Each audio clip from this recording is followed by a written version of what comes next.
ക്രിസ്തു യേശുവിൽ ഏവർക്കും സ്നേഹവന്ദനം.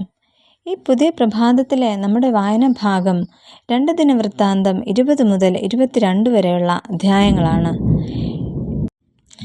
ഇന്നത്തെ ചിന്തയ്ക്കായി 2 ശമൂവേൽ 4 അധ്യായം 4 വാക്യം. അവൻ വീണു മുടന്തനായിപ്പോയി, അവന് മെഫീബോശത്ത് എന്നു പേർ. ശൗൽ രാജാവിൻ്റെ മകനായ യോനാഥാൻ്റെ മുടന്തനായ പുത്രനാണ് മെഫീബോശത്ത്.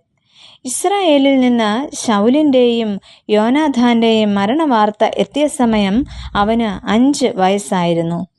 അപ്പോൾ അവൻ്റെ ധാത്രി അവനെ എടുത്തുകൊണ്ട് ഓടി.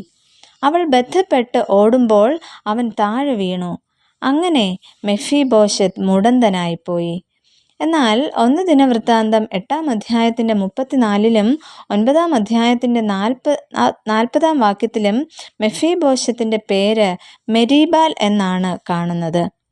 ബാലിൻ്റെ വീരയോദ്ധാവ് എന്നതാണ് ഈ പേരിൻ്റെ അർത്ഥം. മെഫീബോശത്ത് എന്ന പേര് വേദപുസ്തകത്തിൽ മറ്റൊരു വ്യക്തിക്കും കൂടെ കാണുന്നു. ദാവീദ് രാജാവായതിനു ശേഷം തൻ്റെ പ്രാണസ്നേഹിതനായിരുന്ന യോനാഥാൻ്റെ സന്താനങ്ങളായി ആരെങ്കിലും ജീവിച്ചിരിപ്പുണ്ടോ എന്ന് തിരക്കി. അങ്ങനെ മെഫീബോശത്തിനെ കുറിച്ച് അറിയുകയും ദാസനായ സീബ അവനെ ദാവീദിൻ്റെ അടുക്കൽ കൊണ്ടുവരികയും ചെയ്യുന്നു. തുടർന്ന് മെഫീബോശത്തിനെ രാജാവിൻ്റെ മേശയിങ്കൽ ഭക്ഷണം കഴിക്കാൻ അനുവദിക്കുകയും ശൗലിൻ്റെ വസ്തുക്കൾ മുഴുവനും മെഫീബോശത്തിന് നൽകുകയും ചെയ്യുന്നു. അതുമാത്രമല്ല, ആ വസ്തുവകകൾ പരിപാലിക്കുവാൻ സീബയെ ചുമതലപ്പെടുത്തുകയും ചെയ്യുന്നു. എന്നാൽ മെഫീബോശത്തിൽ പ്രകടമാകുന്ന ചില ഗുണങ്ങൾ ഇവയൊക്കെയാണ്. മെഫീബോശത്ത് രാജാവിനോട് സ്നേഹവും വളരെ ആദരവും കാണിച്ചിരുന്നതായ ഒരു വ്യക്തി ആയിരുന്നു. അതുമാത്രമല്ല, രാജാവിന് മൃഗസമ്പത്ത് ദാനമായി നൽകുവാനായിട്ടുള്ള മനസ്സിന് ഉടമയായിരുന്നു മെഫീബോശത്ത്. രാജാവിൻ്റെ ബാല്യക്കാർക്ക് ഭക്ഷണ പദാർത്ഥങ്ങളും നൽകി അവരെ സൽക്കരിക്കുന്നതായിട്ട് നമുക്ക് കാണുവാനായിട്ട് സാധിക്കും.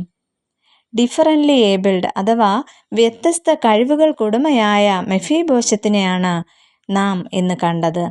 ജീവിതത്തിൻ്റെ വ്യത്യസ്തമായ സാഹചര്യങ്ങളുടെ മധ്യത്തിലും വളരെ തന്മയത്വത്തോടുകൂടെ ശുഭപ്രതീക്ഷയോടുകൂടെ ജീവിക്കുന്ന മെഫീബോശത്തിനെ ഇന്ന് നമുക്കും മാതൃകയാക്കാം.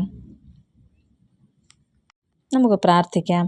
പ്രിയ കർത്താവേ, അംഗപരിമിതരെ സഹായിക്കുവാനും അങ്ങ് ഞങ്ങൾക്ക് നൽകിയിരിക്കുന്ന ആരോഗ്യത്തിന് നന്ദിയുള്ളവരാകുവാനും ഞങ്ങളെ സഹായിക്കണമേ. ആമേൻ.